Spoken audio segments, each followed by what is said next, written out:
Hello everyone, আসসালামু আলাইকুম। আমি আছি নাইম। আজকের ভিডিওতে দেখাবো কিভাবে আপনি আমাদের আলমোমা বুক সফটওয়্যারে ডেলিভারি নোটস ফিচারটি ব্যবহার করবেন।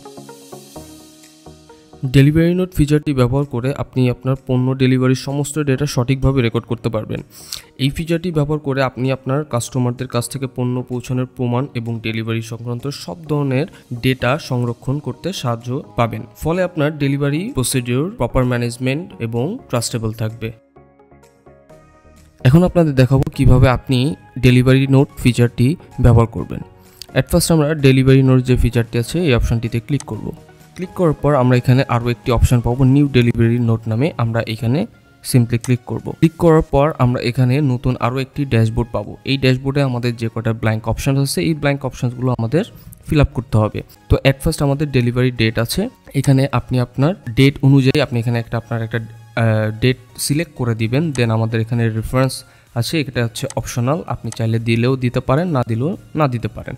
ইনভেন্টরি লোকেশন, আপনার যে লোকেশনটা আছে, আপনার যে ব্যবসা কোথায় আপনি লোকেটেড আছে সেটা আপনি জাস্ট এখানে সিলেক্ট করে দিবেন। কাস্টমার, এখানে আপনার কাস্টমারের নাম কি হবে সেটাও আপনি এখানে সিলেক্ট করে দিবেন।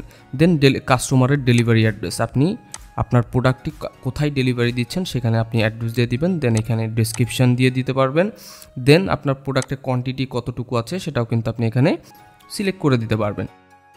অ্যাট লাস্ট আমরা এখানে চুজ ফাইল নামে একটি অপশান পাবো। এই অপশানে যদি আপনার ডেলিভারি নোটের কোনো রসিদ থাকে, সেই রসিদ যদি আপনি চান, এখানে এই ফিচারটির মাধ্যমে আপনি কিন্তু সেই রসিদটিও স্টোর করে রাখতে পারেন।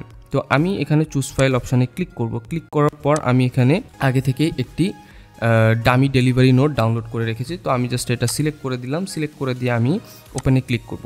যখন আমি ক্লিক করেছি দেখেন আমার কিন্তু এই ডেলিভারি নোটের যে রসিদটা আছে সেটা কিন্তু স্টোর হয়ে গেছে।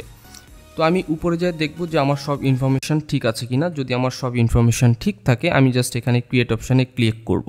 তো আপাতত ভিডিওটি এই পর্যন্তই। পরবর্তী কথা হবে নেক্সট ভিডিওতে নেক্সট ফিচার নিয়ে। ভিডিওটি দেখার জন্য ধন্যবাদ।